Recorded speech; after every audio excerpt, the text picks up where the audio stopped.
Rápidamente voy a aprovechar a hacer un análisis muy rápido del Medio Oriente, de las principales naciones que se mueven ahí, para que tengamos un punto de vista, una perspectiva de en qué medios se está desenvolviendo actualmente la nación de Israel. Por ejemplo, Irán. Irán en 1935 cambió su nombre de Persia a Irán, a la República de Irán, cuando derrotaron al Shah de Irán. Si vienes a la Biblia, encontramos nombres que no corresponden a las naciones actuales. Y lo único que podemos hacer es, para descubrir de qué nación está hablando la Biblia, es el lugar geográfico donde la Biblia los ubica. Entonces vamos a ver más adelante Ezequiel 38, donde se menciona a Persia viniendo con Magog, con Gog, a atacar a Israel. Y Persia es Irán desde 1935. 1979 se le vuelve a cambiar el nombre, República Islámica de Irán, por el Ayatollah Khomeini. Entonces, Irán es actualmente la nación protagonista más peligrosa del mundo entero. Es la que financia a Hamas, la que financia a Hezbollah, que significa el partido del pueblo. A propósito, Hamas significa, a los que les interesa, en hebreo violencia. Hamas significa en hebreo violencia. Hezbollah, el partido del pueblo, los Houthis de Yemen en Arabia, el Fatah y todo este sistema de la yihad islámica las financia Irán. Una de las razones que antier el presidente de Estados Unidos, Joe Biden, dijo que consideraba que la razón por la cual Hamas atacó a Israel es porque Irán se dio cuenta que Israel está haciendo tratos con Arabia Saudita para entrar al acuerdo de Abraham, y a Irán no le conviene que Arabia Saudita se junte con Israel. Entonces, para impedir y confrontar a Arabia Saudita con Israel, mandó precipitadamente a Hamas, que fue un ataque completamente desesperado, que se les volteó, ¿verdad? Como decimos aquí en México, se les volteó completamente el rifle y se apuntaron hacia ellos mismos, porque van a ser despedazados totalmente y a punto de desaparecer. Porque Hezbollah no los ayudó, los Houthis no los ayudaron, ninguna nación, los que jamás creían que en ese momento se iban a venir todos contra Israel, nadie extendió la mano para ayudarlos. Y están avanzando para buscarlos y no hay nadie que se atreva a buscarlos. Bola de cobardes, los demás grupos terroristas. Pero Irán necesita desesperadamente soldados en Siria, porque Irán, desde la invasión de Ucrania, es el compadre de Rusia y de China. Irán tiene el grupo Hezbollah en el Líbano, que está al mero norte de Israel, el Líbano. El Líbano no tiene gobierno tampoco. Lo que hizo Hamas en Gaza, dar el pinochetazo a la autoridad palestina, es lo que hizo Hezbollah con el gobierno en el Líbano. Entonces, en el Líbano el gobierno es Hezbollah. Es el grupo terrorista que tiene al gobierno del Líbano bajo sus pies, completamente dominado el gobierno del Líbano. El grupo terrorista Hezbollah está financiado 100% por Irán y recibe la misma presión de Irán, porque se calcula que tienen Hezbollah 300,000 cohetes. 300,000 cohetes.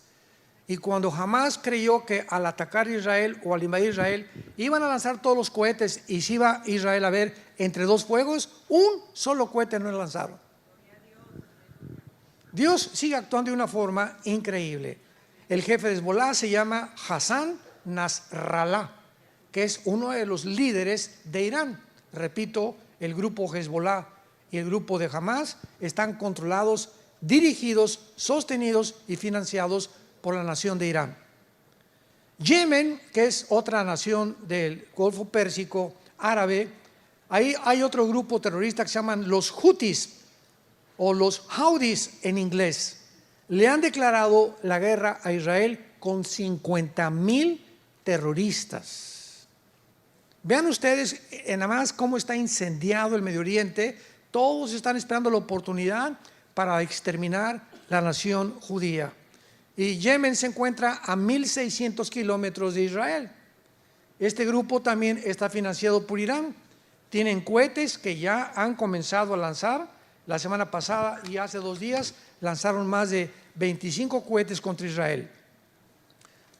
Veamos nosotros a Egipto, que actualmente fue la única nación que abrió un paso que se llama el Fatah para que los palestinos huyeran hacia el sur de Gaza, que se les permitió que huyeran, y a Israel les dijo: váyanse todos hacia el sur, porque vamos hacia el norte, allá están escondidos el principal grupo de terroristas de Hamas.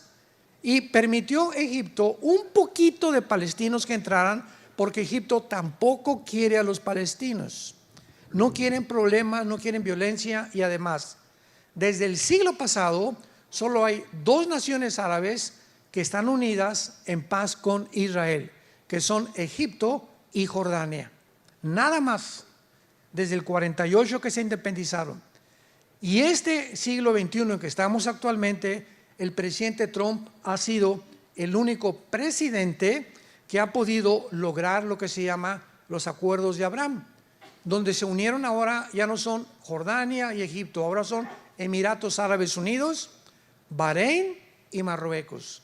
Ya son 5 naciones que ya se dieron la mano con Israel y se prometieron no intervenir. Ahora que intervino Hamas y que se juntaron más de 75 líderes en Rusia con Putin para tratar el problema de Hamas, los árabes se abstuvieron. Bahrein, Marruecos, Árabes Unidos y Arabia Saudita ha dicho siempre: vamos a entrar en negociación con Israel cuando Israel le permita a los palestinos un estado dentro de su territorio. Y por eso Arabia Saudita todavía no ha firmado ningún acuerdo, pero sabe que necesita la protección de Israel, y el espacio aéreo de Arabia Saudita lo usan los pilotos más grandes del mundo, los mejores pilotos del mundo, que son los judíos, con puro F-35, que es el avión de combate más rápido que existe y el más certero. Así que aunque Arabia Saudita no tiene firmado una paz con Israel, les permiten usar el espacio aéreo para que sus F-35 puedan volar. Así está la situación más o menos. Jordania en la Biblia aparece como la nación hipócrita, porque ¿saben ustedes de dónde venía Lot? ¿Se acuerdan de Lot? Génesis 19, que tuvo relaciones con sus 2 hijas y que nacieron Moab y Edom. Bueno, cuando veas Edom y Moab en el Antiguo Testamento, es Jordania. Entonces Jordania desciende de los de Lot, y de acuerdo a Daniel 11, 45 al 47, van a traicionar finalmente a Israel. Jordania. Vemos nosotros también a Europa, que se encuentra ensanguichada. Por un lado Rusia, por el otro lado Estados Unidos, y hacia el norte China y Rusia. Entonces Europa depende el 65% del gas de Rusia. El 65% del gas depende de Rusia, la Unión Europea. Por eso cuando Putin invade Ucrania, Alemania no quería entrarle, otras naciones, pues sí, pues la OTAN, que vamos a entrar, que por aquí y por allá, pero se decidieron finalmente que no iban a ayudar más que mandando alguna muy superficial ayuda a Ucrania, porque Putin les dijo: les voy a cerrar la llave, y si les cierra la llave se mueren de frío. Ahora, dentro de Europa, la única nación en Europa ahorita que ha sobrevivido es Alemania. España, Portugal, Italia y Grecia se encuentran en bancarrota económica total. El Banco Europeo y el Fondo Monetario Internacional ya no puede darles $1 de ayuda a ninguna de estas naciones. Y la segunda nación que ha sobrevivido es Francia, porque está junto a Alemania. Y ahora que salió Angela Merkel de primera ministra de Alemania, ¿verdad?, entró Scholz actualmente de ministro de Alemania, y está esperando de alguna manera que ahora que Putin, ¿verdad?, se quede en Ucrania o siga avanzando, bajo las alas de qué gallina se va a meter Europa ahora, porque siempre Estados Unidos ha sido el que ha protegido a Europa por la OTAN. La OTAN es la organización de las naciones del Atlántico del Norte, que se formó en 1947, el ejército de Europa para protegerse de la invasión de los comunistas. Entonces, toda nación que pertenezca a la OTAN en Europa, si lastiman a España, entra toda Europa. Si lastiman a Francia, entra toda Europa. Si lastiman a Ucrania, no pueden entrar, porque Ucrania no pertenece a la OTAN. Y cuando Putin vio que comenzaba la OTAN a avanzar hacia el norte y al oriente de Europa, y se dio cuenta que si llegaban a Ucrania, iban a convencer a Zelensky, el presidente de Ucrania, que entrara a la OTAN, Rusia desaparece. Porque el día que la OTAN esté ahí, o Estados Unidos en Ucrania, de Ucrania al Moscú, hay 12 minutos para que un cohete llegue. Entonces, poniendo armas nucleares en la frontera, que es casi la frontera con Rusia, Rusia no se puede arriesgar estratégicamente ni militarmente a que tenga un enemigo en su frontera. Es con lo que pasó en el 62 con Cuba y con Estados Unidos, ¿se acuerdan? Que Kennedy, el presidente John Kennedy, por los satélites que ya estaban comenzando a funcionar, descubrieron que Nikita Khrushchev puso satélites en Cuba apuntando a Estados Unidos aquí, así descaradamente, apuntando para acá. Entonces agarra el teléfono el presidente Kennedy y le dice a Nikita Khrushchev, ¿sabes una cosa? O lo sacas o viene la Tercera Guerra Mundial. Fue la primera amenaza en el siglo pasado de una guerra mundial, porque iba a haber una guerra mundial. Entonces, gracias a Dios que duró 2 semanas este conflicto, se convenció Khrushchev y se retiraron los cohetes y se fueron a Rusia, pero estuvieron a punto de entrar a una guerra, porque Estados Unidos no va a permitir cohetes apuntando hacia su país, tampoco Rusia va a permitir que en Ucrania le estén apuntando hacia su país, Estados Unidos, ni tampoco la OTAN. Ahora, en Ucrania hay más de 1.500 fábricas de antibióticos y de químicos para fabricar vacunas. Ya estamos entendiendo, ¿verdad? ¿Por qué te dejaste vacunar? Entonces, al presidente Biden no le conviene porque todas estas fábricas clandestinas que hay en Ucrania producen billones de dólares a Biden y a Bill Gates, que es dueño de Pfizer y de Moderna. Entonces, cuando comenzaron a planear lo de la vacunación, comenzaron a cometer errores gravísimos que la gente, como borreguitos, cayeron en la trampa. Yo digo cayeron porque mi esposo y yo no caímos, no sé cuántos de ustedes, pero yo desde el principio me di cuenta. Oye, ¿cómo es posible que yo entré a un restaurante y me digan, por favor, tápese, y al llegar a la mesa quítese ahí? O sea, al llegar a la mesa ya no hay virus. ¿Cómo es posible que en el avión me digan, mientras usted está comiendo cacahuates y refrescos, se puede quitar la máscara? Yo le llamaba el bozal o la bufanda, ¿verdad? Y otra vez me la volví a poner y ya se fueron los virus. ¿Cómo es posible que un avión, 350 personas, 250 personas, a la salida digan, guarden la sana distancia? ¿Están bromeando? Estamos en un mundo de gente que no tiene piedad del ser humano. Impresionante lo que está sucediendo. Europa va a tener que buscar bíblicamente, porque el anticristo va a surgir de alguna de las naciones del antiguo imperio romano. El antiguo imperio romano estaba formado por Europa, el norte de África y el Medio Oriente. Durante mucho tiempo, sobre todo en el siglo XX, muchos escatólogos, o sea, estudiantes de las profecías, decían que iba a salir de Roma y que de Europa iba a salir el anticristo. Pero mientras más se estudia la Biblia, más estamos convencidos que el anticristo surge del Medio Oriente. Actualmente Europa, escuchen esto, en 3 o 4 años Europa ha venido millones de musulmanes refugiados a Francia. En Inglaterra hay más mezquitas que iglesias cristianas. En Alemania y en Francia y en España principalmente. En 3 años, los musulmanes, Europa es un continente musulmán. Porque los europeos es una población de viejitos, ya no se reproducen, no quieren tener hijos. Los musulmanes se reproducen como conejos. Por cada europeo nacen 7 musulmanes. Entonces, en 3 años, Europa es un continente musulmán. tal como la Biblia lo profetizó.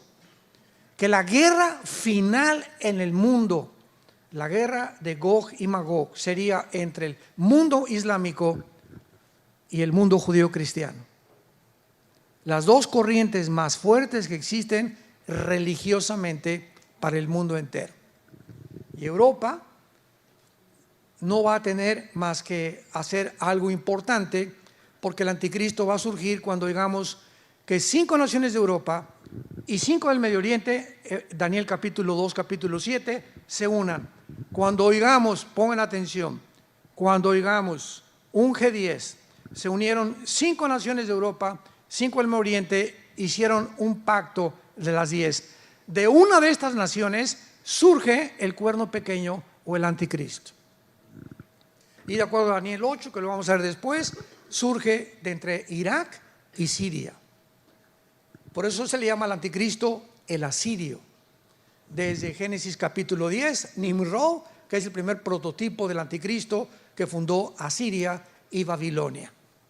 Babilonia, que es Irak del siglo moderno, es la segunda nación más mencionada en la Biblia después de Jerusalén. Jerusalén es la ciudad más mencionada, más de 350 veces se menciona Jerusalén. En segundo lugar, Babilonia.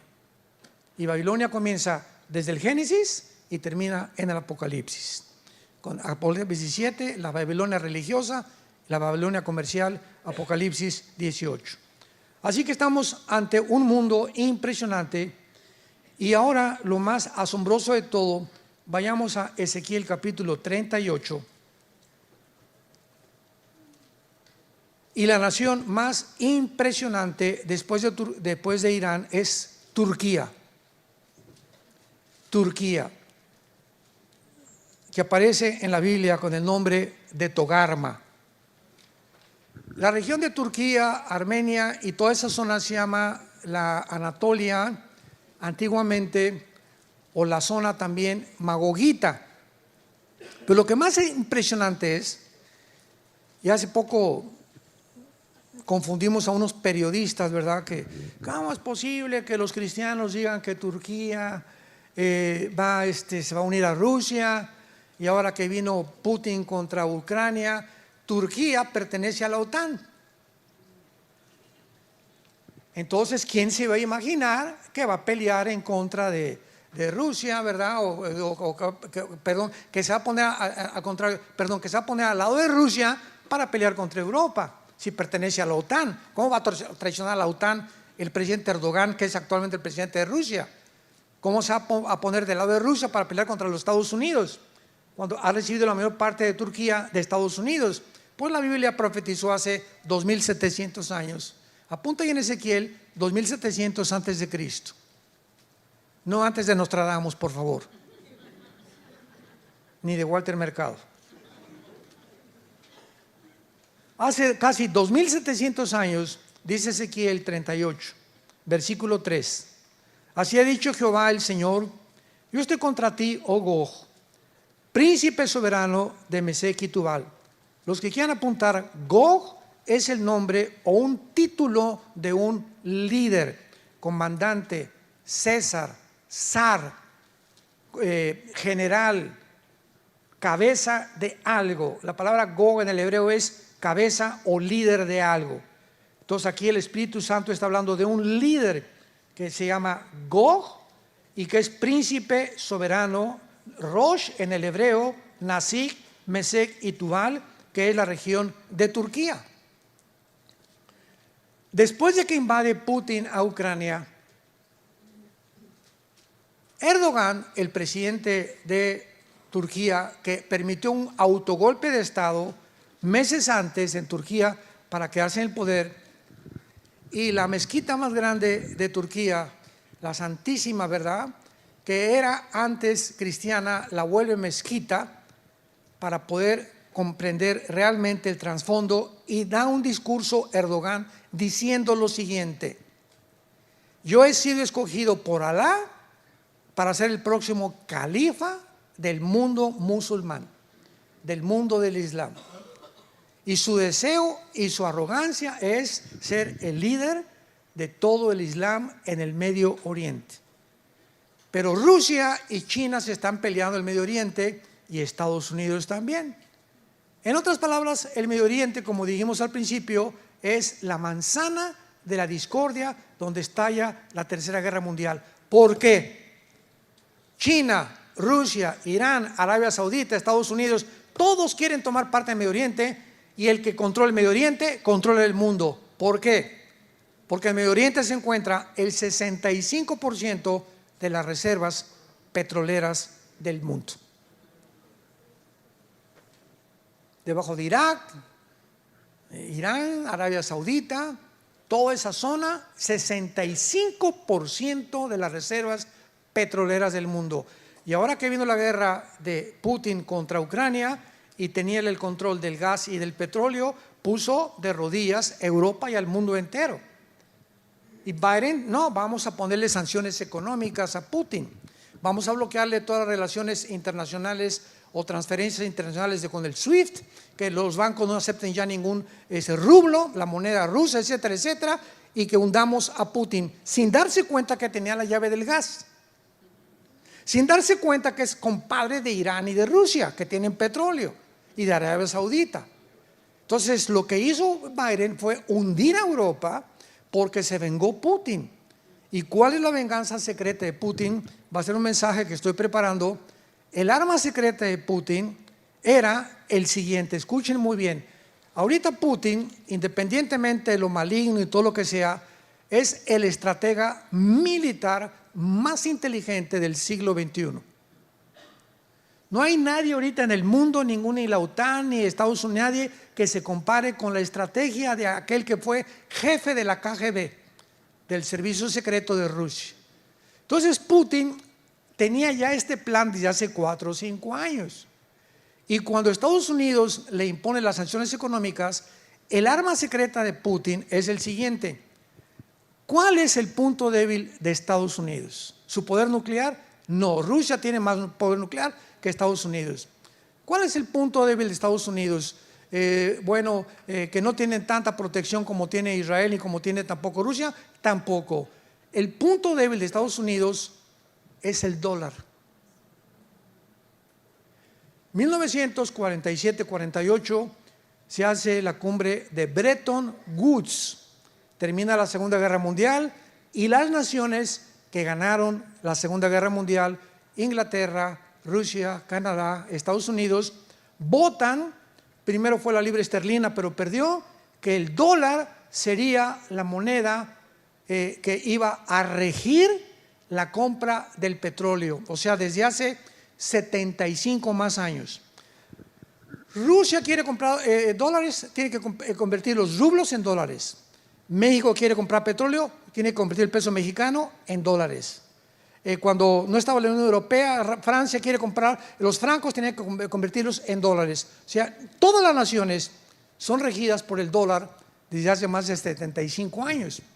Entonces Putin se une con Rusia, con Irán, con China, con Corea del Norte y con la India para quitarle al dólar el peso que tiene para comprar el petróleo. Y si llega esto este año o el fin de año, escúcheme con mucho cuidado, si logran quitarle al dólar actualmente que se está hundiendo a una velocidad impresionante y sustituyen el dólar por el yuan o por el rublo ruso, Estados Unidos se hunde hasta tocar fondo. ¿Por qué se hunde? Porque su deuda externa es de 33 trillones de dólares. Y ahorita pues nadie le puede cobrar porque los dólares los controla ellos. Pero si le quitan al dólar el modelo para regir y la compra del petróleo, entonces Estados Unidos se hunde económicamente y toca fondo y pasa a segundo o tercer lugar en su supremacía política, económica y militar. Y es como lo dice la Biblia, Estados Unidos no aparece en la Biblia. Adiós, San Antonio. Y tampoco México. Todo el continente americano va a desaparecer, ¿sabían? ¿Cómo lo sabemos? Porque el quinto sello, Apocalipsis 6, 1/4 parte de la humanidad desaparece en los primeros bombazos. Una cuarta parte de la humanidad. Somos ahorita 8,000 millones de personas. ¿Cuánto es una cuarta parte? 2,000 millones de personas. Desde Alaska hasta la Patagonia, el continente americano, somos 1,150 millones de seres humanos. No llegamos ni a los 2,000. 2 continentes americanos van a desaparecer en la guerra nuclear. Cuando venga Cristo, una tercera parte de la humanidad es la que sobrevivió la guerra nuclear, en la que el mundo se encuentra a punto de autodestruirse unos contra otros. Todo esto es increíble a la luz de todo lo que estamos viendo, porque ahorita es Rusia la que tiene el control del gas, del petróleo y del grano. Entonces, cuando Erdogan vio que Rusia ponía las sanciones y que ya no tenía petróleo Erdogan en Turquía, ni el grano, dice: si a mi pueblo se da cuenta que no hay grano ni hay petróleo, me van a dar un golpe de estado. Entonces dijo Erdogan: me uno con Rusia, y comenzó a retratarse con Putin y con el ayatollah de Irán y con Xi Jinping de China. Y ahora vemos las fotos por todos lados de Xi Jinping, Putin, el ayatollah y Erdogan de Turquía. Y a notar de Erdogan de decirle a la OTAN: ahí nos vemos. El momento en que Erdogan le diga a Europa adiós, Turquía tiene el ejército más poderoso de la OTAN. Ya se salió Inglaterra, ¿se acuerdan del Brexit? Ya se salió Inglaterra, ahora se sale Turquía, Europa se queda como un pollito desamparado. ¿Qué cosa va a hacer? Bíblicamente va a pedir ayuda a los árabes para formar un G10 y poder subsistir y sobrevivir y reconstruir Europa después de lo que se viene. Qué increíble es todo esto que estamos viendo.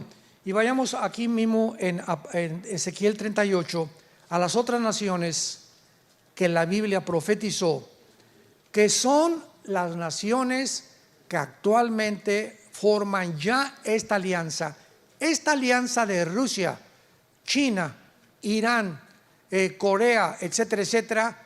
Nunca se había formado en la historia, jamás, ni en la Primera ni en la Segunda Guerra Mundial. Y la Biblia profetiza la alianza en la que Rusia tendrá para atacar a Israel.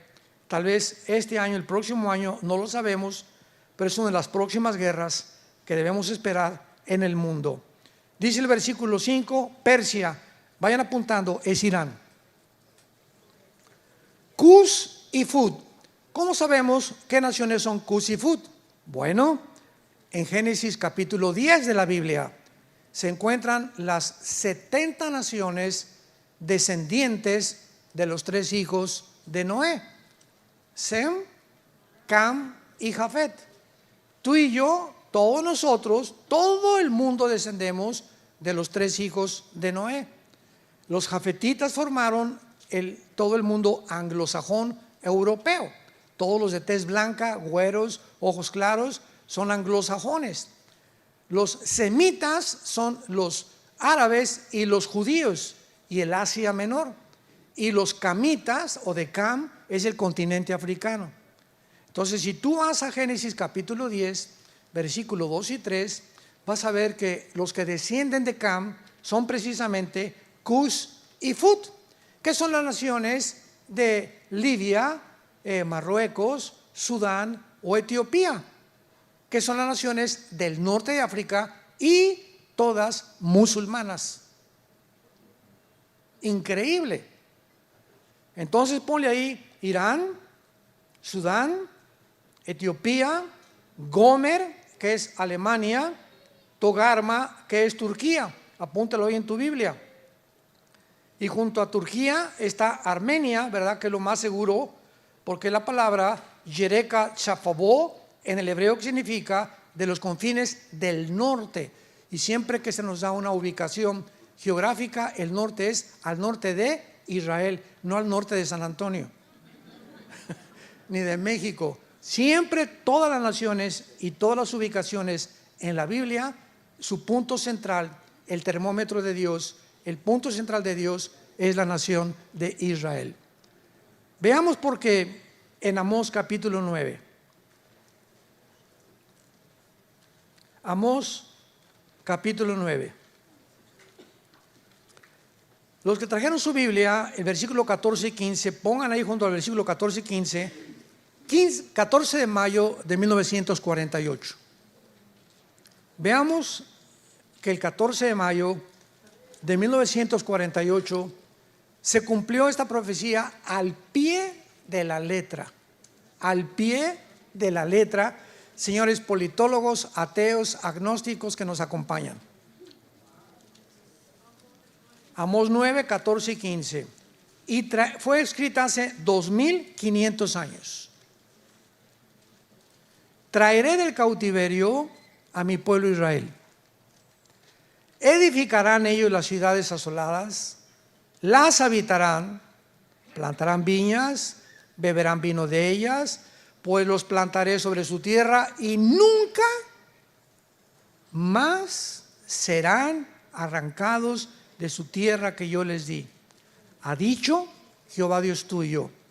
En el año 70 después de Cristo, llega Tito el general romano y arrasa con Jerusalén.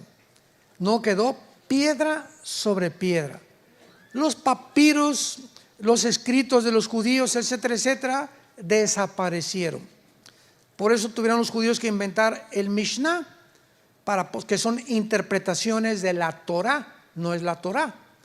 Entonces, casi 2000 años los judíos fueron a España, Italia, Inglaterra, Rusia, todas las naciones del mundo fueron repartidas.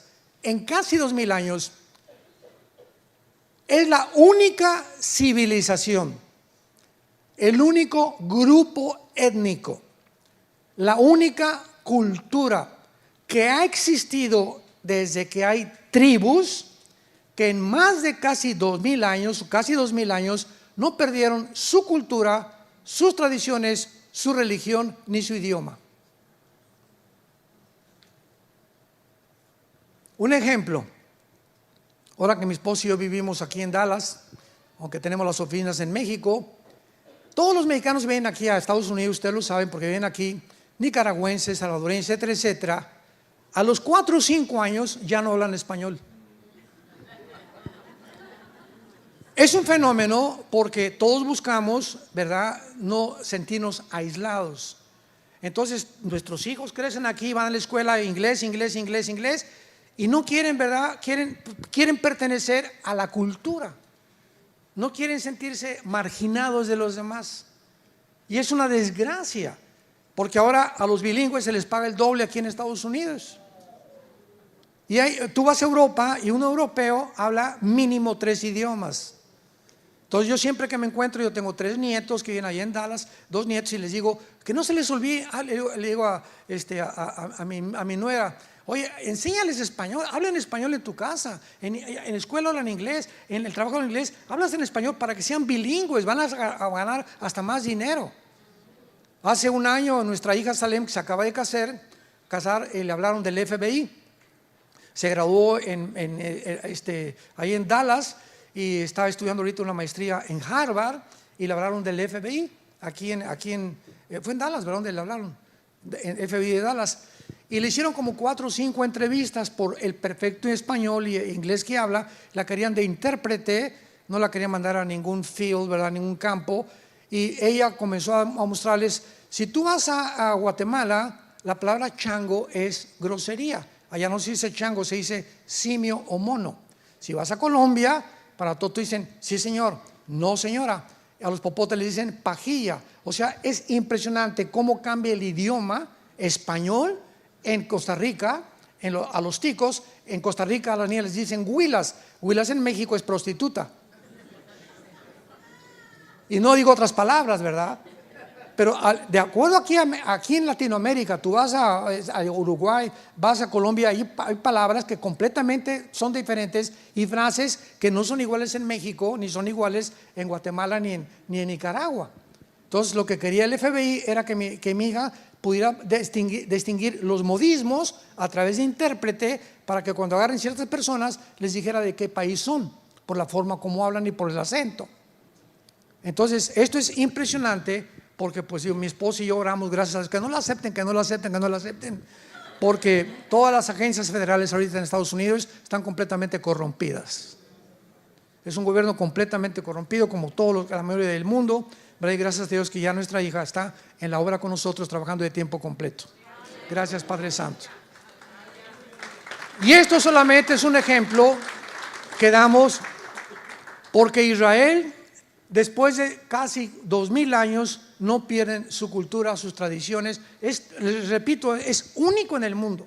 Llegan italianos a Estados Unidos y le digo: oye, tu apellido es italiano. El mío también es italiano y hablo inglés, un poquito italiano. ¿Por qué no es italiano? Ya no hablan italiano. Le digo: ¿pero por qué? Porque ya no lo podemos practicar. La mayor parte de los alemanes que llegan a Estados Unidos se olvidan del alemán y hablan puro inglés. Es una tristeza que olvidemos nuestro lenguaje ancestral, ¿verdad? Pues los judíos es el único grupo en el mundo que no olvidó esto. Y cuando dice la Biblia: traeré el cautiverio a mi pueblo Israel, se cumplió el 14 de mayo de 1948. Después de casi 2000 años, después de la Segunda Guerra Mundial, cuando ve la Liga de Naciones, que ahora es la ONU, que Hitler mata más de 6 millones de judíos y que mataron a homosexuales, mataron a gitanos, etcétera, etcétera, se hace la declaración Balfour, 1917, cuando los ingleses tenían el control de todo el Medio Oriente.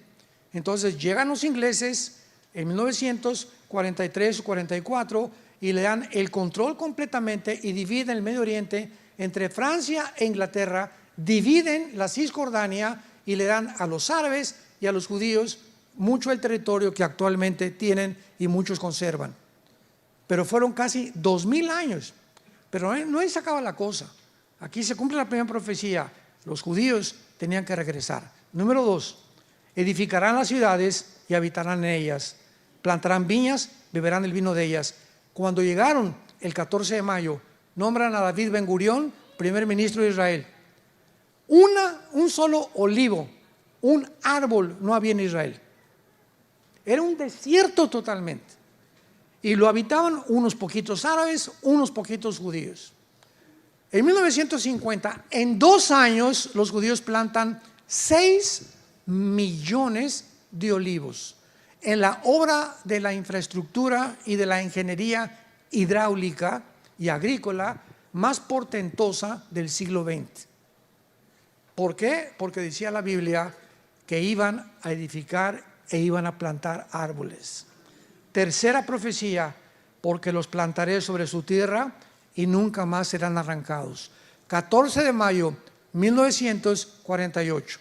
15 de mayo 1948, 24 horas después que llegan y se establecen como el Estado soberano independiente, llegan 5 naciones árabes a tratar de sacarlos y de exterminarlos.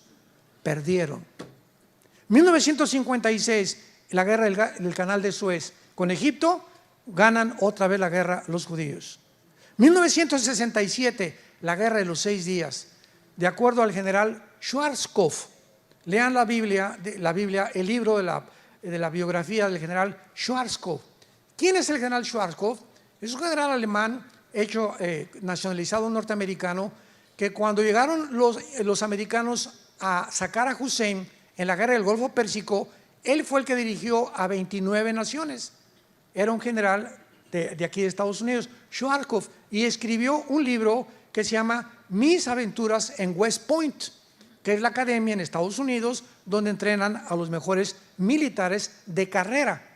Y el general Schwarzkopf dice lo siguiente: he visto las guerras, he estudiado de Napoleón Bonaparte, de Aníbal, las falanges de Alejandro el Magno, etcétera, etcétera. Nunca en la historia hay una guerra similar que se compare con la guerra de los 6 días de 1967, donde 5 naciones árabes, guiadas por el presidente en aquel tiempo de Egipto, Nasser, junta a las 5 naciones y les dice: exterminemos y echemos a los judíos al mar Mediterráneo. Escuchen esto. En la ley de las probabilidades, aquí somos como 800,000 personas. Muy bien. Dentro de la ley de las probabilidades, si tú eres matemático, ¿qué probabilidades tendríamos de salir vivos? Pues vamos a cerrarlo en 1000 personas. Que tuviéramos 50 rifles nada más. Y nos rodeara un ejército de 30,000 soldados. Con R-15. y con granadas. Dentro de las leyes de las probabilidades tendríamos 10 a la 12ª potencia. Imposible salir vivos. Eran las mismas probabilidades, abren los oídos, que tuvieron los judíos de salir vivos en junio de 1967. Y los judíos, ¿saben ustedes lo que hicieron? Por eso son los mejores pilotos del mundo ya desde aquel entonces. Sabiendo que los árabes se levantan a las 7 de la mañana a desayunar, se levantaron a las 5 porque un sargento israelí intervino a un sargento iraquí donde dieron a conocer que venía una invasión. Entonces se subieron a los aviones el 2 de junio y a las 5:30 de la mañana se fueron hacia Egipto y acabaron con toda aviación de Egipto, la borraron.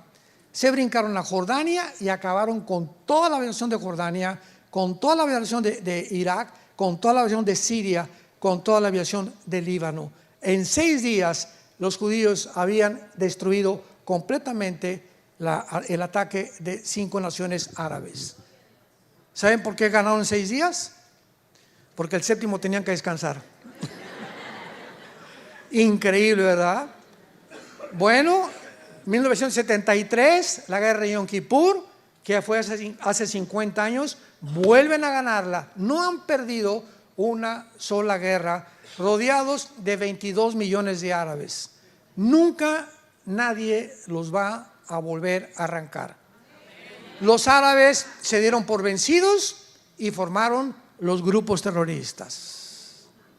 Ya no vamos con un ejército a atacarlos, vamos a hacer la guerrilla urbana que diseñaron los comunistas en tiempos de Lenin en 1923, y ahora vamos a formar grupos terroristas que comenzó Yasser Arafat, el Movimiento para la Liberación Palestina, y tanto los Hezbollah, los Hamas actualmente, los Houthis han estado continuamente tratando de exterminar a los judíos, y por más que han intentado y por más que lo siguen haciendo y por más del apoyo de Irán, siguen en su tierra. Ahora vean el milagro del 7 de octubre pasado. El 6 de octubre, el día anterior de la matanza, Israel estaba a punto de dividirse. Se juntaron miles de personas votando para derrotar a Netanyahu, que la reforma judicial, y era un país dividido el 6 de octubre. Viene la matanza del 7 de octubre y el 8 de octubre, 2 días después, Israel era un país unido completamente. Se perdonaron unos a otros. Miles de jóvenes del mundo entero judíos huyeron hacia Israel para poder ayudar e ingresar en el ejército para defender a su tierra. El milagro que hizo Dios en menos de 48 horas. El 6 de octubre estaban a punto de una revolución civil. Viene esta cosa y Dios lo usa para unir a Israel. Y juntos ahora vienen todos los jóvenes de todo el mundo para unirse a este ejército que es maravilloso, ¿verdad? Para poder realmente hacer que Israel pueda continuar cumpliendo las profecías de Dios. Nunca serán arrancados de la tierra que yo les di. Y finalmente, leamos Jeremías capítulo 31, otra profecía impresionante que le calla la boca a todos los que han dicho que ya Dios no tiene nada que hacer con Israel. Yo inclusive tengo un amigo que quiero mucho, pero que diferimos en cuanto a historia, y él me dice, no, es que ya Israel no ha cumplido ninguna profecía de Dios. Yo no sabía si reír o llorar cuando me dijo eso. Y es un amigo muy preparado que yo tengo, habla 5 idiomas, pero me entristeció lo que me dijo. Jeremías 31, versículo 35, termino con esto. Así ha dicho Jehová, que da el sol para la luz del día, las leyes de la luna y las estrellas para la luz de la noche, que parte el mar y braman sus ondas. Jehová de los ejércitos es su nombre. Escuchen, si faltaren estas leyes, o sea, las leyes cósmicas, delante de mí, dice Jehová, también la descendencia de Israel faltará para no ser nación delante de mí. Así ha dicho Jehová, si los cielos arriba se pueden medir y exploraran abajo los fundamentos de la tierra, también yo desecharé toda la descendencia de Israel por todo lo que hicieron, dice Jehová. ¿Más pruebas? ¿Qué dice Dios? Que su pueblo es indestructible. No porque sean buenos, ni porque sean más inteligentes, ni mejores que mexicanos, que guatemaltecos, que nicaragüenses. Simplemente Dios en su soberanía escoge un punto geográfico en el mundo.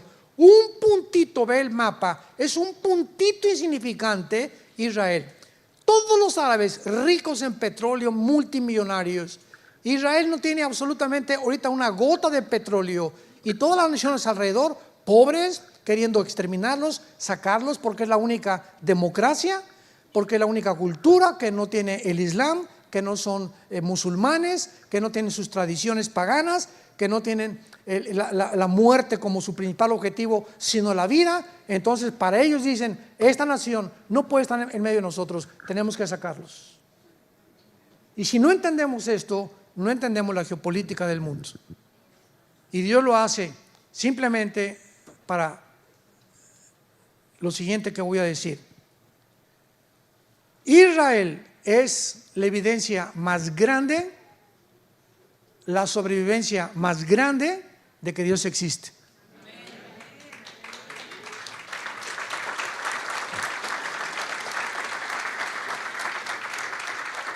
La sobrevivencia de este pueblo es ya, nadie puede alegar, la sobrevivencia de este pueblo es milagrosa. 48, 56, 67, 73, ataques guerrilleros, ataques de Hamas, por todos lados, rodeados de 22 millones de árabes que los quieren exterminar. Ahora repito, los árabes son lindos, son los gobiernos de ellos. El pueblo palestino, el pueblo de Irak, el pueblo de Siria, ¿verdad? Los sirios, los árabes, ¿verdad? Tenemos que orar por ellos. Hay muchísimos, miles de cristianos que son árabes también.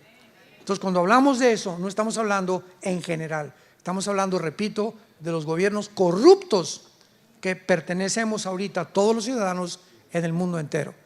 Por eso 1 Timoteo 2 nos ordena orar por nuestros gobernantes.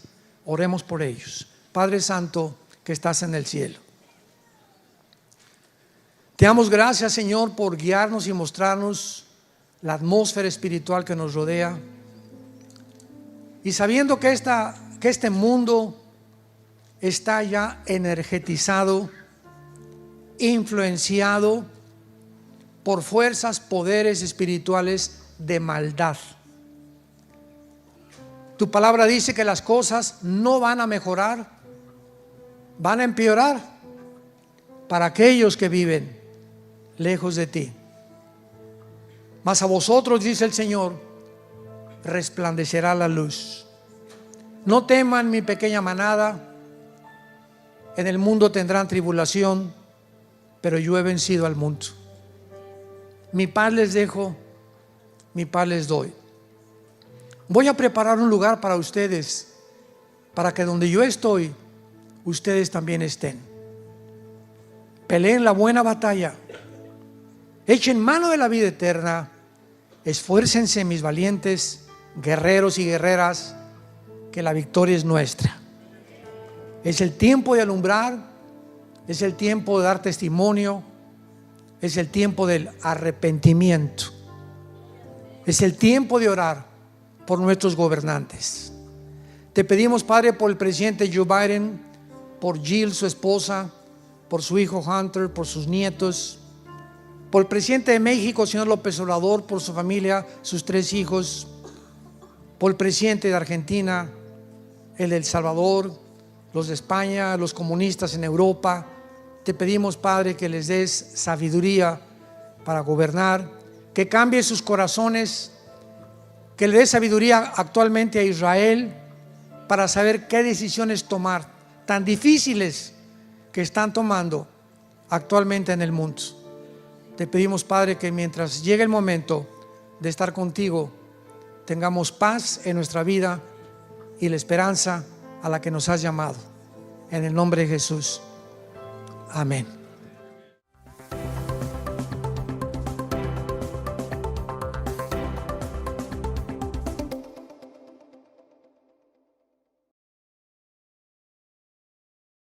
¿Qué tal? Me da muchísimo gusto saludarles y quisiera simplemente comunicarles que gracias a todos ustedes a través de todas las naciones en el mundo que aman la palabra de Dios y que realmente están interesados en que nosotros como organización Vida Nueva para el Mundo continúe predicando el Evangelio de la gracia de Jesucristo, podamos nosotros continuar haciéndolo gracias a sus donaciones.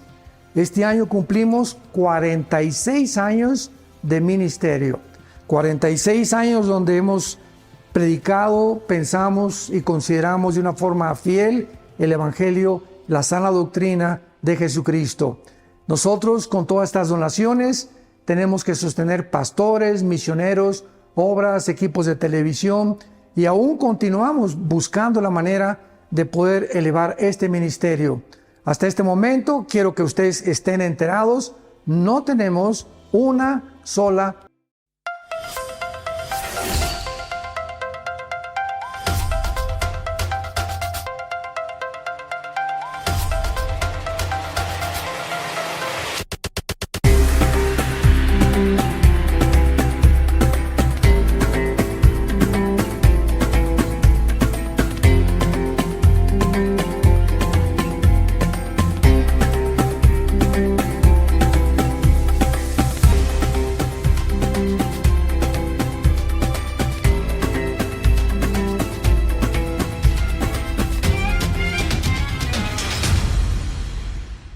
Y estamos con la segunda y última parte acerca de la profecía final de Israel, que es la profecía de las 70 semanas de Daniel, que son el cimiento, la plataforma, la base, el bastión de todas las profecías de Israel.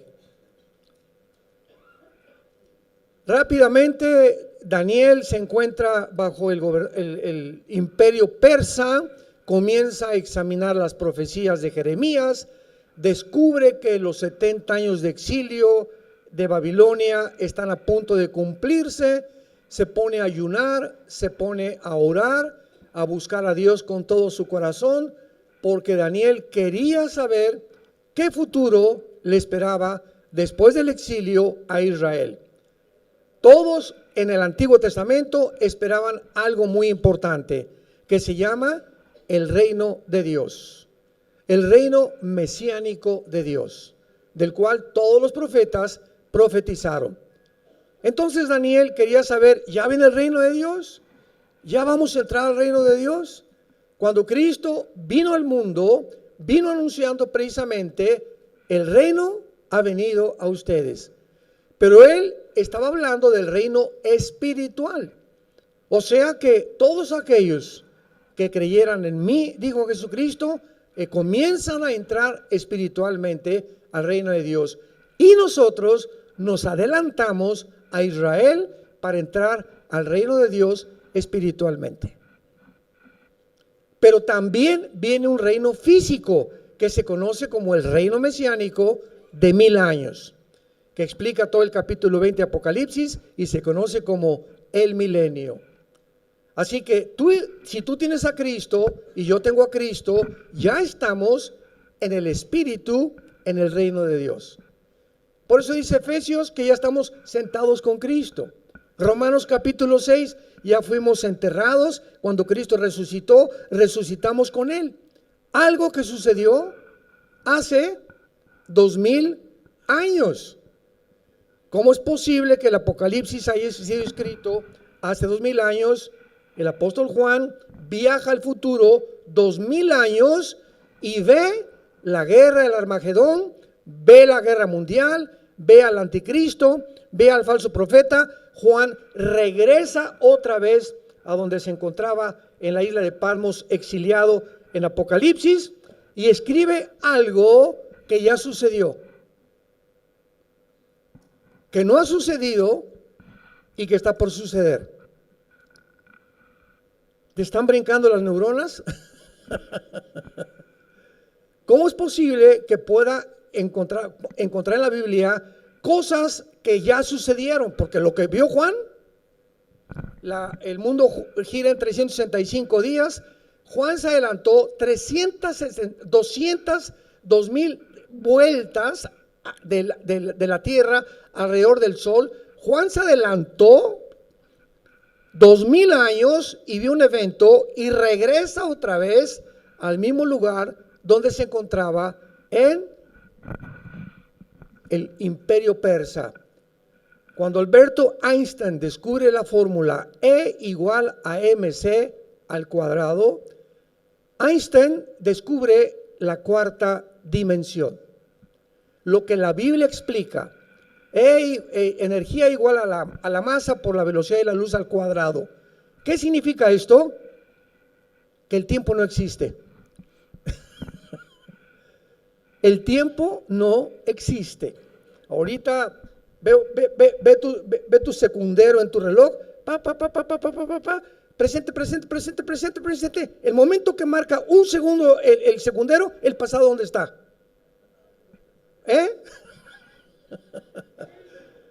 Cada vez que marca 1, 2, 3, 4, el pasado, ya quedó completamente atrás. Es el segundo, no lo recuperas jamás. Y cuando descubrimos realmente que esto es realidad y que podemos viajar en el tiempo, porque los profetas viajaron en el tiempo, Ezequiel fue llevado al pasado, Babilonia. Oye, Señor, ¿por qué nos castigaste? Etcétera, etcétera. Vas a ver por qué. Lo saca Dios de su cuerpo, lo lleva al pasado, al tiempo de la cautividad babilónica, y le dice: mira lo que hizo Israel. Los sacerdotes violaron, comenzaron a adulterar, a fornicar, a hacerle infiel a sus esposas, y por esto están castigados ahora. Y regresa al presente Ezequiel, y entonces se entiende que Dios es un Dios justo. Pablo en 2 Corintios 12 es arrebatado y llevado al cielo. Y Pablo era tan humilde que dice: yo no sé qué fue lo que vi allá arriba, pero ¿saben una cosa que no se los puedo contar? No hay palabras para decirle de lo que yo fui, de lo que vi y oí allá arriba en el cielo. Y entonces Pablo, más adelante, 2 Corintios 12, escribe: para que las revelaciones, para que todo lo que vi y oí no me exalte ni me ensoberbezca, Dios ha permitido un aguijón en mi carne. Él tenía alguna enfermedad, muchos dicen que era un problema oftalmológico de los ojos, porque en Gálatas se escribe: mirad con cuán grandes letras os escribo. Cualquier cosa que haya sido, él tenía un aguijón para mantenerlo humilde. Pablo, el apóstol, el más grande misionero de la época cristiana. Así que todos nosotros debemos recordar eso. Dios quiere mantenernos humildes a todos. Nunca te exaltes, nunca te ensoberbezcas por el dinero, por la posición, por lo que tengas, y siempre estemos dispuestos a ayudar a los demás, a vivir a los demás. Ahora rápidamente, ¿verdad? Estamos en el camión. Todos los hombres tienen obligación de bajarse del camión antes que la esposa y darle la mano para que se baje su esposa. No digo cuántos lo hicieron ni cuántos no lo hicieron. Al principio lo tuve que hacer yo con otro hermano, porque todos pasaban como los chinos. Se bajaban y la esposa por ahí, ¿verdad? Y bájate, apúrate. Cuando te sientes en un restaurante, le jala la silla a tu esposa, porque ellas merecen respeto, consideración y caballerosidad, que se ha perdido completamente en nosotros los varones, y tenemos que regresar al varón de Dios.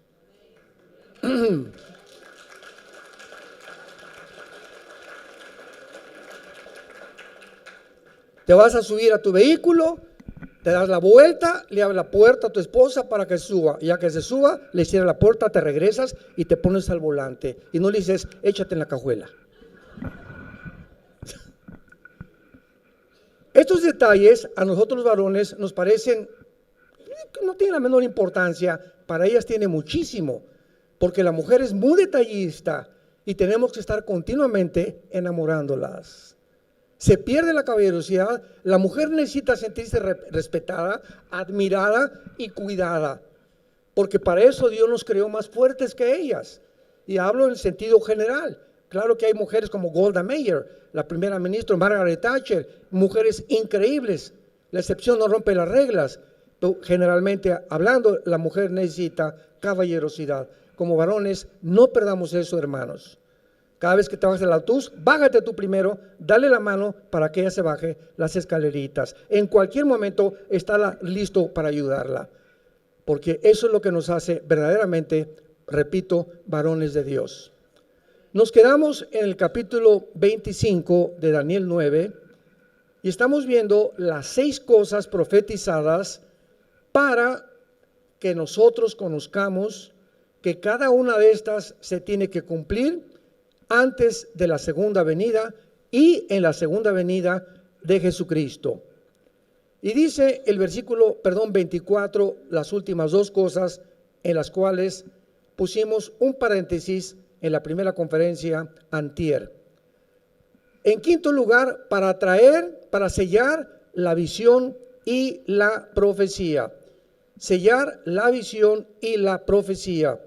Esto es muy importante porque hasta este momento hemos descubierto, ¿verdad?, que en el Antiguo Testamento, ¿quién eran los profetas o los videntes? Naví en el hebreo. Aquellos hombres que veían hacia el futuro y escribían, va a pasar esto, va a pasar aquello, etcétera, etcétera, etcétera. Y había una ley en el Antiguo Testamento para los profetas. Si un profeta decía algo que no se cumpliera el 100%, no el 99.9%, tenía que cumplirse el 100%, y si no se cumplía el 100%, era falso profeta. Entonces, en el siglo I de la época cristiana, el canon de las escrituras se cerró. La Biblia fue escrita aproximadamente en 1500 años por más de 40 autores. Unos eran pastores, otros profetas, otros como Isaías sirvió servía en el gobierno. Daniel sirvió a 3 imperios babilónico, medo-persa, y muere antes de que entre Alejandro el Magno con el imperio griego. 40 hombres que entre ellos casi no se conocieron, pero todos escribían y estaban conscientes de la coordinación y de la increíble exactitud de la palabra de Dios. Estos 1500 años en que se formó la Biblia, se cerró el canon en el siglo I, porque los apóstoles mandaban las cartas a Tesalónica, a Colosas, a Éfeso, etcétera, etcétera, y mientras ellos vivían, se cercioraron que esas cartas pertenecieran al canon que se cerró. Después del siglo I, ya no aceptaron ninguna revelación, ninguna otra carta que se incluyera en los 66 libros de la Biblia. Se cerró el canon. Y termina el apóstol Juan diciendo en Apocalipsis, cualquiera que de aquí en adelante, o tú oyes que un ángel lo que dijeron, o tuvo una revelación, una profecía, cualquiera que le agregue algo a lo que está escrito, o le quite algo de lo que está escrito, va a caer en las maldiciones de Deuteronomio capítulo 28 y las maldiciones de Dios. Entonces entra la nueva era, el Nuevo Testamento, y entramos en la época de la apostasía, que creo que comenzó 85, 90, más o menos, un movimiento fortísimo dentro de la iglesia cristiana de apóstoles y falsos profetas, donde el rey de Ecuador va a salir este presidente y de Cuba va a salir aquel presidente, y ahora va a venir una muchacha con un vestido rosa el domingo a la iglesia, esa va a ser tu esposa futura. Y el Señor dice que de aquí va a salir una fuente impresionante de un manantial, que esta iglesia se va a levantar y tú vas a ser más grande que Moisés. Y encontramos una barbaridad de cosas que no nos imaginamos. Y cuando oímos estas cosas, tenemos que preguntarnos, ¿conocemos la Biblia? ¿Realmente hay más profecías o la Biblia está incompleta? ¿Hay más revelaciones o la Biblia está incompleta? Ahora, hay revelaciones espirituales. Yo vengo a la Biblia y entiendo, ahora entendía esto por revelación. pero no en cuanto al futuro. No hay nada al futuro que Dios nos quiera revelar. Y así ha habido cantidad de personas en los últimos 30, 40 años que han profetizado, no se ha cumplido, han caído como falsos profetas y siguen escuchándolos millones de cristianos. Por la grandísima ignorancia que vivimos de las Escrituras. Para esta hora hemos nacido, para poder trazar bien la palabra de verdad. Vemos nosotros entonces que va a ser sellada, ¿qué dice aquí? La visión y la profecía. En 1 Corintios capítulo 13, o sea, la visión y la profecía, estamos hablando de Israel, de todas las cosas que le van a suceder a Israel. 1 Corintios 13, versículo 9 en adelante. Escribe el apóstol Pablo, porque en parte conocemos y en parte profetizamos, o sea, todo aquello que vemos en la Biblia que ha sido revelado a nuestro espíritu es parcial. No hay un solo hombre que exista que tenga todo el horizonte de la verdad. Por eso siempre habrá errores, pero no herejías. Hay un predicador grandísimo que admiro mucho en California, ¿verdad? Y que lo he seguido durante muchos años y tiene ciertas cosas que no me parecen o que me parecen que como que está exagerando o no está exagerando, y lo hago a un lado porque el 90% es alimento que a mí me gusta.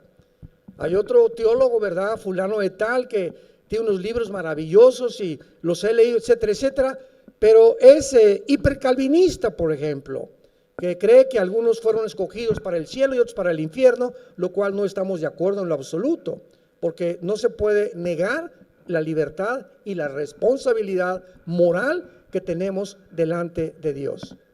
Y así pasan muchas cosas. Entonces no vas a encontrar un hombre que tenga toda la verdad.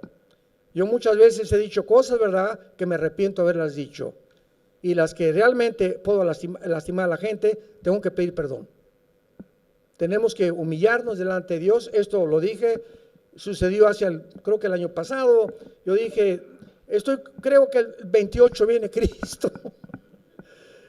La regué, pero bien gacho, ¿verdad? Porque no lo debía haber dicho con tanto dogmatismo, que fue mi grande error. Pude haber dicho, es más o menos alrededor. Se me echaron encima como no saben. ¿Por qué? Porque mientras más figura pública eres, todo el mundo está esperando, precisamente, analizan con lupa lo que dices, para cualquier error que tengas, lo publiquen y atraer seguidores en las redes sociales. Ya se ha convertido esto en una costumbre. Y tenemos nosotros que enfrentar todo esto y darnos cuenta que es el precio que se tiene que pagar. Por eso tenemos la responsabilidad de estudiar conscientemente y responsablemente la palabra de Dios. En parte conocemos y en parte profetizamos. Mas cuando venga lo perfecto que no ha venido, entonces lo que es en parte se acabará. Cuando yo era niño, hablaba como un niño. ¿Cómo hablaba un niño? Gugu, tata, mamá, tata. Pensaba como un niño. Papá, ¿por qué los globos se suben? Papá, en el avión, ¿por qué la gente parece hormiguitas de chiquitos? Papá, ¿quién creó a Dios? Pensamos como niños. Juzgábamos como niños. Papá, si me quieres, ¿por qué me pegas? Mas cuando ya fui hombre, dejamos todos esos pensamientos y comenzamos a madurar. Ahora vemos por espejo, oscuramente. Mas entonces, o sea, cuando venga Jesús, veremos cara a cara. Ahora conozco en parte, pero entonces conoceré como fui conocido. Pero ahora permanecen la fe, la esperanza y el amor. Estos tres, pero el mayor de ellos, y lo dice el capítulo precisamente de 1 Corintios, tú puedes ser un teólogo y conocer todos los misterios, hablar en lenguas y tener poderes de lo que tú quieres. Pero si no tienes amor, ¿sabes una cosa? No eres nada. Todas esas características y virtudes que se atribuyen que tú tienes, o un gran predicador, o un gran historiador, o lo que sea, no me importa lo que sea, dice Dios. Estoy buscando que tú puedas cada vez enamorarte más de mí y amar más a tu familia, amar más a la gente, amar más a tus hermanos. Si entramos a la iglesia, les dije, como si entramos al cine y otro al cine, las palomitas, y no me importa quién está acá, y así hay gente que entra a la iglesia o aquí en las reuniones, no ves a nadie, no saludas a nadie, no ves el que está atrás, etcétera, etcétera, porque viene solamente a complacerte, a mí, a mí, a mí, a mí. Y cuando entras a la iglesia, entras buscando a quién podemos abrazar, a ayudar, una palabra. Doña Chenchi está la pobre con cara de mártir desde que entré a la iglesia. Doña Chenchita nadie la pela, nadie la fuma, nadie le hace caso, porque no les importa a nadie. El amor comienza a enfriarse en nosotros y comenzamos a creer que somos grandes cristianos porque hacemos grandes cosas, pero lo que a Dios le interesa es que amemos a las ovejas por las cuales Él dio su vida en la cruz. El que está junto a ti, Cristo murió por él. El que está atrás de ti, Cristo murió por él. Entra y busca siempre a quien abrazar, a quien darle una palabra, a quien los WhatsApps, ¿para qué nos sirven? Yo WhatsAppeo 100 WhatsApps a la semana, me llegan mensajes y los comparto con toda la gente que pueda, a discípulos, etcétera, etcétera, porque siento que me edifica. Esto lo tiene que saber este hermano, y tenemos tantas personas que pienso quién puede bendecir esto, y estamos continuamente pensando, no en nosotros, en los demás. Y no te imaginas cómo vas a crecer y cómo vas a madurar y cómo vas a parecerte cada vez más a la imagen de Jesucristo. Porque finalmente cuando lleguemos al cielo, Pedro, hice 100 iglesias. Pedro, gané 400 millones de almas y construí 50 asilos y 10 orfanatorios, Pedro. Ya están listos mis regalos, etcétera, etcétera. ¿Saben ustedes cuál es la única pregunta que Dios nos va a hacer cuando lleguemos al cielo? Y lo único que le va a interesar a Dios cuando lleguemos al cielo, ¿sabes la pregunta que te va a hacer Dios a ti y a mí? Va a ser la siguiente: ¿cuánto te pareces a Jesús? Romanos 8, 29 y 28. Hemos sido conformados para parecernos a la imagen de Jesucristo. ¿Cuánto te pareces? ¿Cuánto del carácter de mi hijo se formó en ti, que estás enfrente de mí ahora? No me digas nada de lo que ganaste, ni de lo que hiciste, ni de lo que construiste. Mi interés toda mi vida fue que mi hijo se reprodujera en tu carácter. Regresamos entonces a Daniel y comprendemos por qué la visión va a ser sellada y la profecía, pues porque ya no se va a necesitar. Y dice finalmente, y a ungir al santo de los santos, cuando ya en el reino milenial Jesucristo sea ungido a Israel, le reconozcan como el Mesías y pueda el Mashiach Kadosh ungir al santo de los santos en el original hebreo, así dice, Mashiach Kadosh, para que pueda ya finalmente reinar universalmente. Muy bien, cuando estas 6 cosas se cumplan, y sabemos que se van a cumplir durante el tiempo de la tribulación, este es el panorama de los 490 años que Dios le revela a Daniel a través del ángel Gabriel. 490 años hay, y a continuación comienza Dios a darle a Daniel ciertas claves. Versículo 25, le dice el ángel Gabriel a Daniel, continuando con esta revelación: sabe pues y entiende que desde la salida de la orden para restaurar y edificar a Jerusalén hasta el Mesías príncipe, habrá 7 semanas y 62 semanas, o sea, 483 años. Desde que se ordene la restauración de Jerusalén hasta el Mesías habrá 483 años. Y esto es algo asombroso porque el decreto dado para la reconstrucción de Jerusalén no fue dado hasta 100 años después de la muerte de Daniel, si lo quieres apuntar, porque esto es matemáticas cronológicas exactas bíblicamente. ¿Qué le estoy diciendo? Que la primera venida de Jesucristo se profetiza matemáticamente en el Antiguo Testamento, no así la segunda venida, pero matemáticamente fueron exactamente 483 años desde el 14 de mayo del año 445 antes de Cristo, cuando en el libro de Nehemías, capítulo 2, el rey Artajerjes de Persia, que es ahora Irán, dio la orden para restaurar Jerusalén. Estamos hablando de 483 años, y esto es asombroso, porque vuelvo a repetir como dijimos hoy en la mañana. Pues si yo veo que un paralítico se levanta, voy a creer en Dios. Y si hubiera como Carlos Sagan, el astrónomo ateo, cuando muere le dice a su familia: yo no creo en Dios porque no hubo suficientes evidencias. Si hubiera más evidencias de creer en Dios, ¿y por qué no se nos aparece Dios y nos dice de una vez que Él es Dios para creer en Él? O sea, Él quería a su gusto un Dios. Y así está la gente. No, si yo fuera Dios haría esto. Y si no fuera Dios no permitiría que estos niños se murieran. Y si yo fuera Dios, espérame tantito, pero sabes una cosa, descúbrelo, no eres Dios. Y sus pensamientos de Él no son tus pensamientos, ni tampoco Él actúa como tú quieres que Él actúe. No es un Dios al gusto, no es un Dios al menú. Llegas a un restaurante y quiero esto y quiero esto. Tú no puedes llegar, yo quiero un Dios así y así y así. Y si es así, así, así, voy a creer en Él. Qué equivocado estás. Cuánta soberbia intelectual de los seres humanos.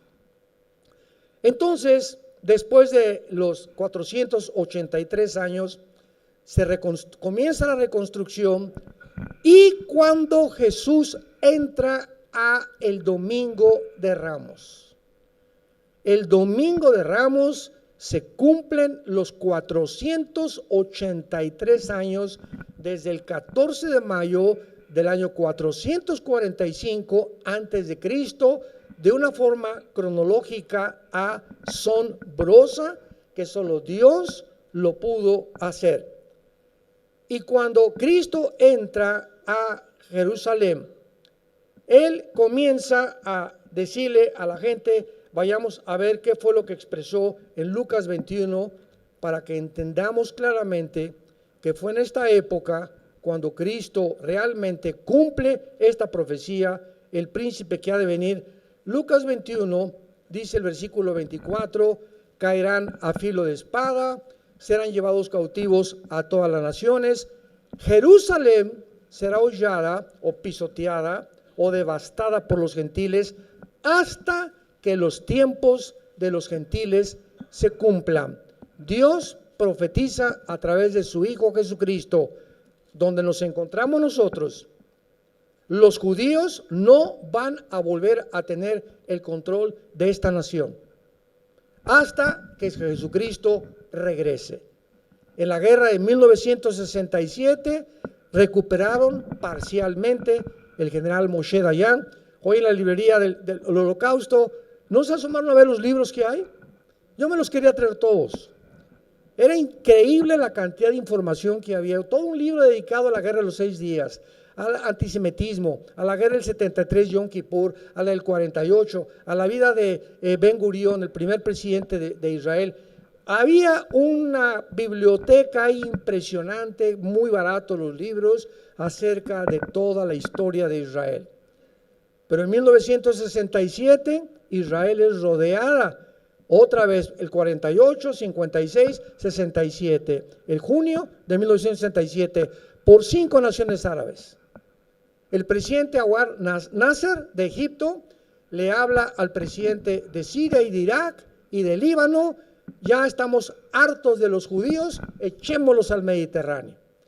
Y hacen un plan desde el mayo para tratar, cierran el canal de Suez, el presidente de Egipto, y los judíos inmediatamente se dan cuenta que al cerrar el canal de Suez están completamente amenazados. Y entonces lanzan el 1 y 2 de junio el ataque en contra de Israel, pero hasta la fecha los pilotos de esta nación, los pilotos judíos en los F-35 que tienen ahora, en aquel tiempo eran F-16, son los mejores pilotos del mundo. Más que los MiG rusos y que los F-35 de los gringos y más que los aviones de los ingleses. Nadie supera en el siglo XXI y los últimos 75 años la aviación que tiene Israel. Los israelitas se suben en 6 aviones el 2 de junio, elevan y se suben a los aires y van a Egipto a las 4:30 o 5 de la mañana y comienzan a bombardear y barren toda la aviación de Egipto.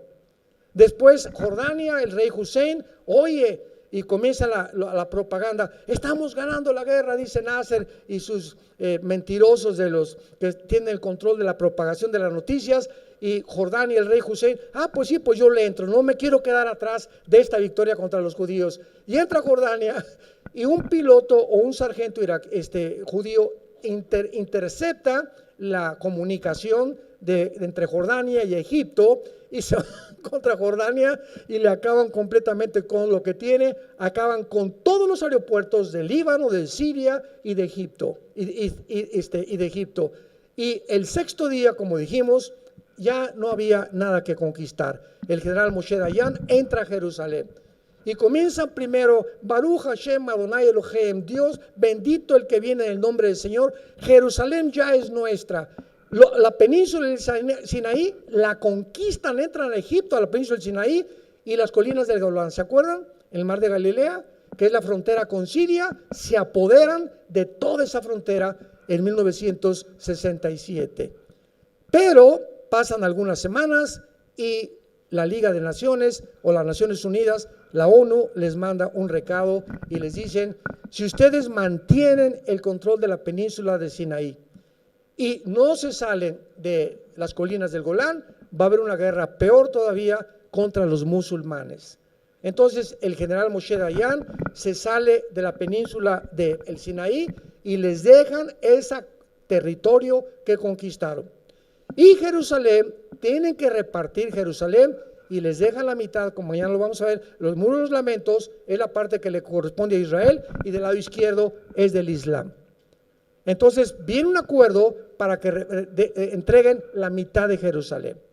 Y las colinas del Golán, dice el general Moshe Dayan, ni de chiste, porque el día que nos retiremos de las colinas del Golán, que es la frontera con Siria, es como si nos apuntaran con un cañón y en cualquier momento nos pueden devastar y acabar con la nación.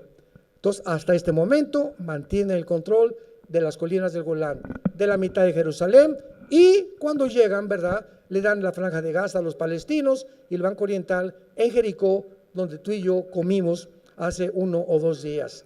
Esta ha sido la guerra más espectacular de todos los tiempos, porque está escrito que nadie los iba a sacar de su tierra, que Dios los había establecido.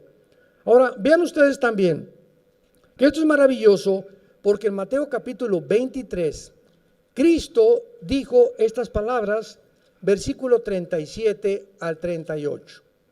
Mateo 23, 37 al 38, y dice así: Jerusalén, Jerusalén, es Jesús, el Mesías, hablando, que matas a los profetas y apedreas a los que te son enviados. Escuchen muy bien estas palabras, hermanos. ¿Cuántas veces quise juntar a tus hijos como a la gallina, juntar a sus polluelos debajo de las alas, y no quisiste? He aquí, vuestra casa os es dejada desierta. Porque os digo que desde ahora no me veréis hasta que digan, Baruch Hashem, Adonai Eloheo. No me volverán a ver hasta que me reconozcan como el Mesías. ¿Y cuándo será esto? Cuando se cumpla la semana 70 de Daniel. que es los 7 años de la gran tribulación. Vean la profecía en el libro de Oseas. En el libro de Oseas, que está junto a Daniel, vean ustedes qué profecía en el capítulo 3 de Oseas se hizo 700 años antes de Cristo. Oseas 3, versículo 4. Porque muchos días estarán los hijos de Israel sin rey, sin príncipe, sin sacrificio, sin estatua, sin efod y sin terafines. Cristo muere, les dice, van a quedar desiertos, no me vuelven a ver.